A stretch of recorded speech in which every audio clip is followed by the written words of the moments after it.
ছাদ থেকে এনেছি আমি টাটকা কিছু শাক। এই শাকটি কিন্তু আমি ছাদে লাগিয়েছি, এখানে কোনো কেমিক্যাল সার ব্যবহার করা হয়নি। এই শাকটি দিয়ে আমি রান্না করব রুই মাছ দিয়ে আর মাথা দিয়ে। তো এখানে কিন্তু 4 রকমের শাক রয়েছে: পুঁই শাক, মিষ্টি আলু শাক, মিষ্টি কুমড়ার শাক, কুমড়ির শাক। এই শাকটি সবই আমার ছাদের লাগানো শাক। তো কীভাবে রান্না করছি আপনাদের সাথে শেয়ার করছি, চলুন। আর এখানে নিয়েছি বড় সাইজের 2টা পেঁয়াজ, আর একই সাথে আমার গাছের মরিচ, কাঁচা পাকা মরিচ দিয়ে আমি শাকটা রান্না করে নেব। কিন্তু এই মরিচটি কিন্তু আমার গাছের, খুব পরিমাণে ঝাল, কিন্তু এতটি মরিচ আমি দিব না, এর থেকে অর্ধেক মরিচটি আমি দিয়ে দিব। প্রথমে তেলটাকে গরম দিয়ে নিয়েছি, তো এখন পেঁয়াজ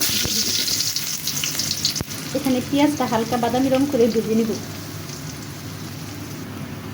এদিকে পেঁয়াজটা আমার ভাজা হয়ে গিয়েছে, দিয়ে দিচ্ছি 1 চামচ আদা রসুন বাটা। তো আদা রসুন বাটাটা আমি হালকা একটু ভেজে নিচ্ছি।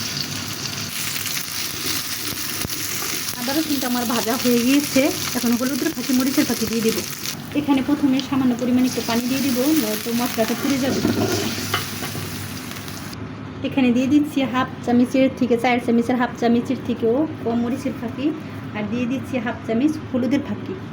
তো মরিচের ফাঁকিটা আমি এখানে কম দিয়ে দিচ্ছি, যেহেতু আমি কাঁচামরিচ ব্যবহার করব এখানে।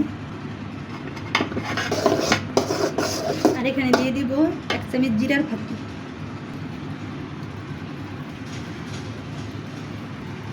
জিরার ফাঁকি দিয়েছি আমি 1 চামচ, দিয়ে দিচ্ছি স্বাদ মতো লবণ। এখন মশলাটাকে আমি ভালোভাবে কষিয়ে নেব। ভালোভাবে মশলাটা কষিয়ে নিলে আদা রসুনের গন্ধটা, হলুদ মরিচের গন্ধটা হবে না, গন্ধটা চলে যাবে।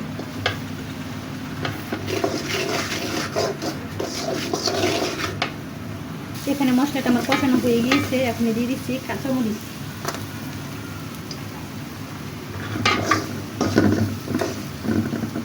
তো এখনই দিয়ে দেবো আমি কেটে রাখা শাক। এরকম শাক আমি অনেক দিনে এনে খেয়েছি, প্রায় এনে খেয়েছি গাছ থেকে। তো এই শাকগুলো কিন্তু বাজারের শাকের থেকেও অন্যরকম একটা স্বাদ আছে, তাদের লাগানো শাক। তো শাকটাকে এখন আমি ভালোভাবে কষিয়ে নিচ্ছি। শাকটা আমি 1 মিনিটের মতো কষিয়ে নিয়েছি, এখন সামান্য পরিমাণে একটু পানি দিয়ে ঢেকে দেব। পানির পরিমাণটা এতটুকু দেবো, এর থেকে বেশি দেবো না, কারণ শাক থেকে কিন্তু পানি গলেছে। এই পানিতে আমার শাকটা সিদ্ধ হয়ে যাবে।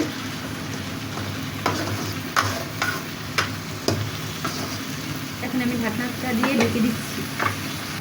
শাকটা আমি ঢাকনা দিয়ে ঢেকে দিয়েছি।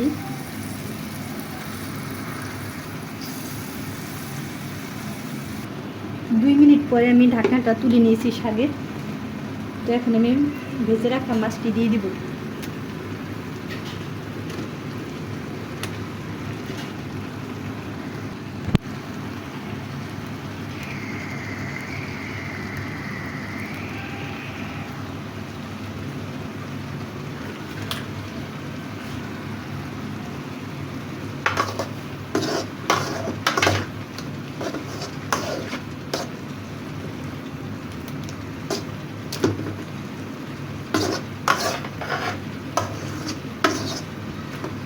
মাছটা আমি আস্তে রাখবো, কিন্তু মাথাটা সুন্দরভাবে ধুয়ে দিয়েছি। বেশি ভাঙবো না, তাহলে কিন্তু কাটা হয়ে যাবে। তো আমি কিছু টাইমের জন্য আবার ঢাকনা দিয়ে ঢেকে দিচ্ছি। তো ঝোলটা আমি শুকিয়ে ফেলবো, হালকা ভিজা ভিজা রাখবো, এতটা ঝোল রাখবো না। শাকটা কিন্তু আমার সিদ্ধ হয়েছে, তো এখন ঢাকনাটা দিয়ে ঢেকে বাকি রান্নাটা করে নিচ্ছি। ঢাকনাটা এখন আমি তুলে নিচ্ছি। এখানে আমি সামান্য পরিমাণে একটু জিরার ফাঁকি, ভাজা জিরার ফাঁকি দিয়ে দিচ্ছি, 4 চামচের 1/2 চামচেরও কম।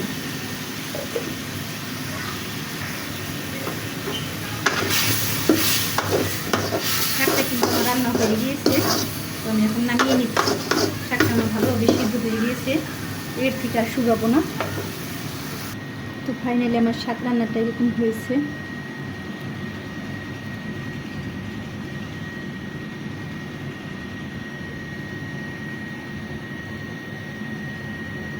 ফাইনালি আমার শাক রান্নাটা কমপ্লিট হয়ে গিয়েছে।